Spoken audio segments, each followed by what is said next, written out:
Okay, hello everyone. Today is going to be a project completion vlog, and I'm going to talk a little bit about what I'm wearing today and how I made it.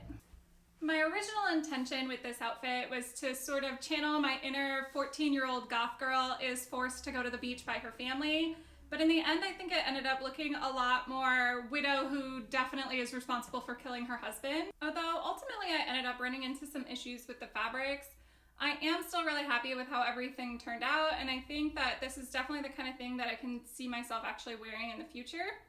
Now, before I run off and take some video in a cuter location, I'm going to talk a little bit about the fabric that I used to make this ensemble. I got a really great deal on some black eyelet fabric, but unfortunately the reason it was such a good deal is because it came in a lot of remnants. So all of the pieces ranged in size from about 1 to 1.5 yards. This actually ended up presenting some unique challenges when I was trying to cut out the larger pieces like what's in the skirt. The weird remnants combined with the fact that this fabric is not only directional but it's also only 44 inches wide ended up making it a little bit tough for me to get everything that I needed out of the fabric. So I am going to run off to the beach and show you a few more shots of the outfit, and then I will talk a little bit about each piece as we go along.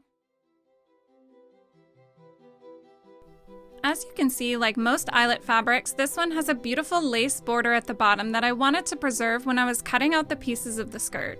This proved a little bit challenging because the pieces of the skirt are longer than 44 inches wide, so I had to add fabric to the top and then treat the whole thing like one single piece.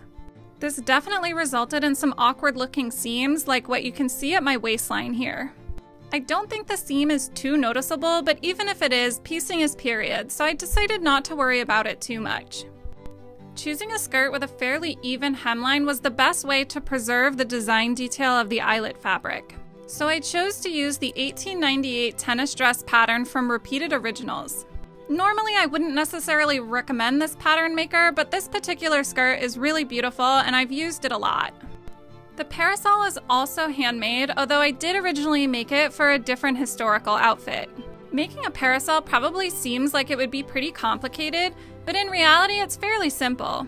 You have to start by choosing a frame that has the right shape for the look that you're going for, since you can't make any changes to the actual frame itself. You start by using a seam ripper to take the original fabric off the frame. After that, you can use it as a template to cut new fabric. After that, you just sew all the pieces back together, trim it however you want, and then mount it back to the frame. The blouse was made using Butterick 5970. I have to admit that originally I was a little intimidated by this pattern. The top is a lot of pieces. But once I sat down and looked closely, it really wasn't that complicated. The lining plays an important role in the structure of the garment and not just as a way to hide seams, so it's important that you cut out all of the pieces at once and look at the directions thoroughly so that you get it right. Although I would definitely recommend making a parasol as a fun project for a beginner, I think that this blouse is probably better left to people with a little bit more experience. The last major piece that I want to talk about is the hat.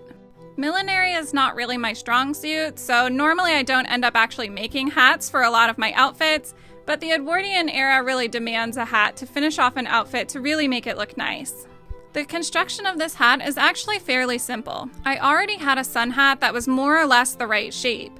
The only problem was that the crown was a little bit too tall. I separated the hat right where the crown meets the brim, and then I removed about 2 inches of height before I sewed the whole thing back together again.